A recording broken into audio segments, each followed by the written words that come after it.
Hi again, it's me, Nicol. Back here, back from the holidays. Happy September. Mm, Before my holidays, I was so active here in making videos on my channel, so I don't want my holidays to ruin my streak. I find it hard to go back to my routines, so slowly but surely going back to them. I was really thinking, rethinking my use of my phone. I mean, I'm always thinking about it. I want to be very mindful of it. But always when I'm feeling a little bit misaligned, for lack of better word, I like to rethink all my habits and behaviors that I'm doing. You know, when you pick your phone up to check something quickly, but sooner or later you notice that, oh my gosh, an hour has passed by. And you feel tense, distracted, anxious, and going back to your daily tasks just feels hard or even impossible. You feel uninspired and even a little lost. I think we all have found ourselves in this situation and realizing that all of these hours that we have spent are forever lost. Our minds are so drawn into this sense of novelty and this constant seek for these quick dopamine hits. We're just deeply wired towards that. And algorithms are exactly using that to their advantage. When you join social media, at the beginning it might, feel that it's free. You're using it just to post images or whatever you want to post, but you are actually exchanging it with your most valuable asset that you have, which is your time. Time is something that you will never get back. And you know how nowadays people are complaining a lot of how they have scattered thinking and their head feels like it's in the clouds, like a lot of brain fog and very hard time to focus. It's all related to the increase of social media consumption.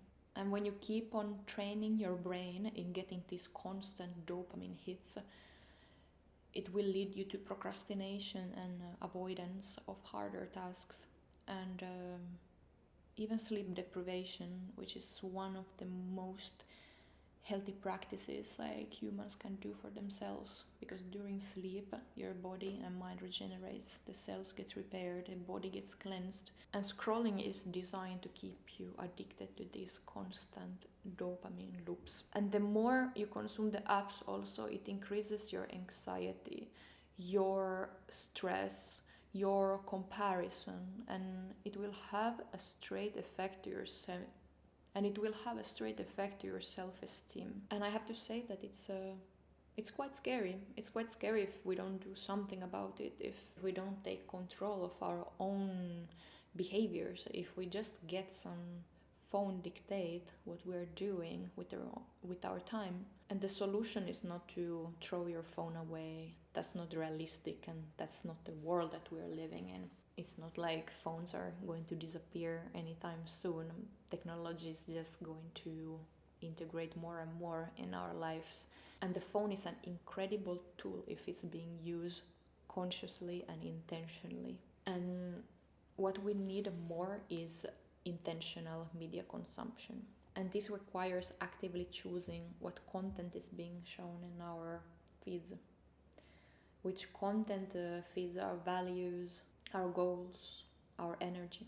This is becoming more needed than ever. Ask yourself if this makes me feel better, wiser, more connected, more inspired. And there are a lot of different practical steps on how to get rid of this bad habit for good. But first of all, you really need to make a conscious effort for it, because everything has been made so easy that you almost need to fight a little bit against it.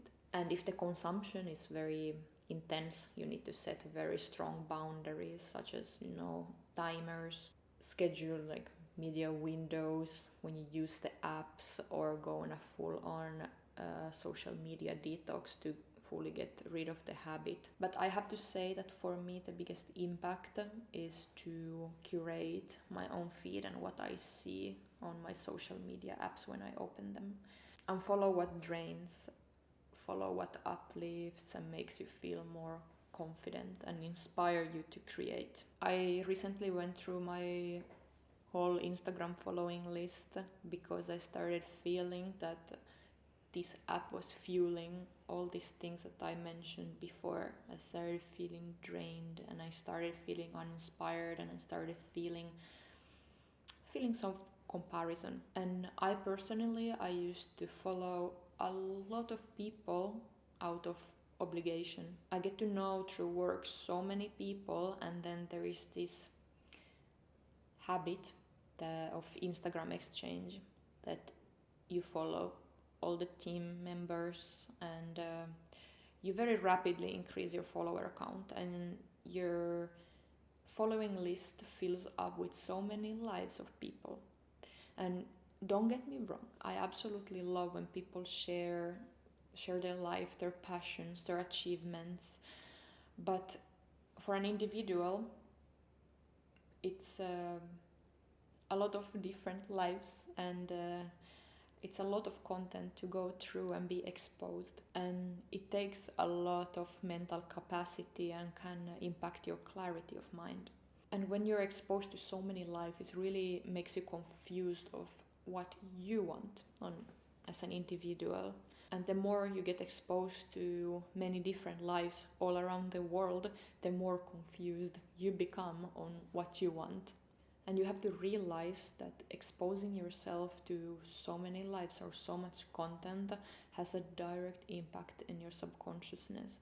You might tell yourself that no, it doesn't have any sort of impact on me, but deep down your brain is picking up on a lot of information and it's processing a lot, and with a lot of repetition all the things that you're being exposed to, they actually get ingrained in you. So take some time to go through your social media environment, your following list, and ask some questions when you're going through all of the followings, because sometimes there is some accounts that for some reason they're very hard to unfollow. So you need to also understand why you're following them and why they're so hard to unfollow. Does this account reflect my values, interests, goals? Do I have a genuine relationship with this person, or am I just following because of habit or obligation? When I see this content, does it make me feel inspired, curious, calm, or is it just making me feel drained and insecure? Am I actually learning something? Am I being entertained? Am I being uplifted, or am I just scrolling past?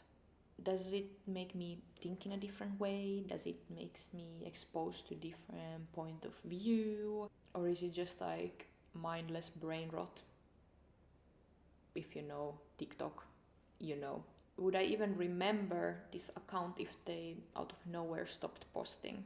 So when you're going through each account or each media outlet, ask yourself, is it giving value? Is it giving some learnings? Is it giving inspiration? Or is it a loved one, family member? Do this with all apps you use. And I also removed a lot of social media apps from my phone. I have actually only 2 currently on my phone, which is Instagram for work and friends, and YouTube for entertainment and learning. If I have to check something on Reddit, for example, I go to the App Store, install the app, check the stuff, and delete it, and basically do that every time I have the urge to use the app. So I don't have it on my phone. I mean, I'm still logged in all the apps on my computer, so if I need to use it, I go on my laptop and use them there, but I don't have them then easily accessible on my phone at any time. So the media I'm currently using myself instead of doomscrolling is reading books. I do journaling every morning to just set an intention for the day and write down my thoughts and what's on my mind. But my main form of media is reading. And I absolutely love reading. Okay, this is my agenda, but I love the feeling of paper books. I love the feeling of opening a book and going through like pages. It's such a nice feeling of also seeing the progress, and I like to highlight and I like to put bookmarks in things that actually matter. So I like to use my books that I'm reading. And then when you're reading a book, you're also focusing on only one thing at a time. You're not able to do anything else. So at the same time, you're learning new things, you're learning new ideas, but then you're training your focus. You're training to keep your mind still on only one thing at a time, which is such a valuable resource in the world of nowadays. And I also started carrying a book in my bag anywhere I go, because there is always some sort of waiting time anywhere you go.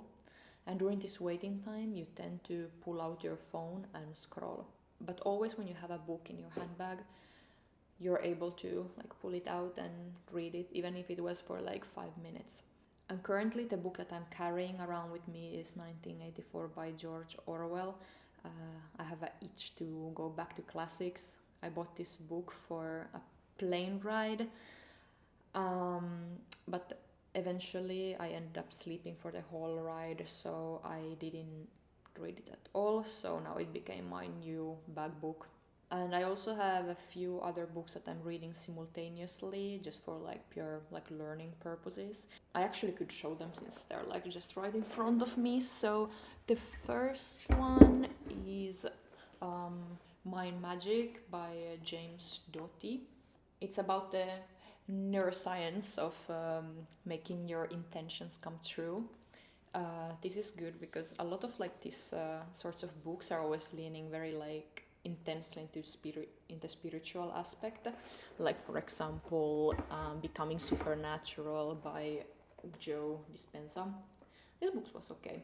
So this is just the more like scientific version of this one, but they teach exactly the same thing, but just for a different approach. Then another one that I'm reading now is this one. It's Diet and Reform by Gandhi.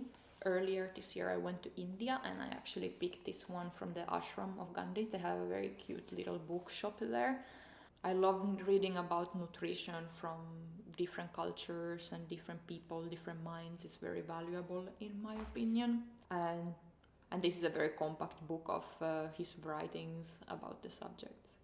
And then, like, I recently opened my all-time favorite book, which is Woman Who Ran with the Wolves by Clarissa Pinkola Estes. I probably butchered her name, but this is basically like womanhood in a book. And I always say that just reading it, it just feels like a warm hug in the version of words. As you can see, I have also a little bit of tags in here. I found a lot of value in here, a lot of value and comfort. Each chapter is a different story, and I don't know, I would love to go through this book and make one video per chapter, maybe one day. But yeah, currently those are the ones that I have on rotation. And reading really feeds the mind in a way that, for me, scrolling could never.